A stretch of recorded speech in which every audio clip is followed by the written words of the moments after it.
states that you need to serve notice on all owners who are adjacent to the works. Now, owners are specified as people with an interest in the land of a year or more. There are certain exclusions, but we won't go into these at the present time.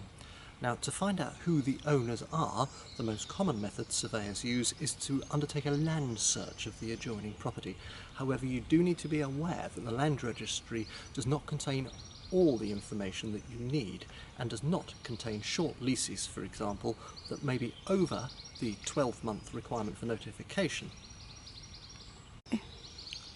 Don't be surprised, and always be ready for the fact that you may serve notice on the adjoining owners only to find other owners pop up out of the woodwork unexpectedly at a later date, and this can of course slow matters down if you're required to give a 2 months notice period to them. Therefore, for this reason, it's very important to ensure that you proceed with the service of notice as early as you possibly can. So once the notices have been served, the next door neighbours have 14 days in which to respond to the notices. Now, they can respond in a number of ways. They can consent to the works, in which case there is no dispute and you can proceed. They can dissent to the works and appoint their own surveyor, in which case you as the building owner will need to pay for their surveyor as well as your own surveyor.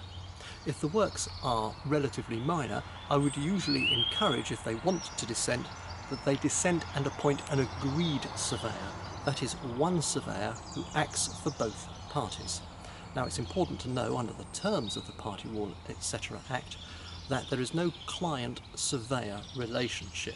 Once appointed and a dispute becomes live, we are impartial, acting for the terms of the Act to ensure that the legislation is adhered to, and no undue pressure can be brought upon the surveyors by either party. In actual fact, the surveyor cannot be fired at this stage because he is there to resolve the dispute.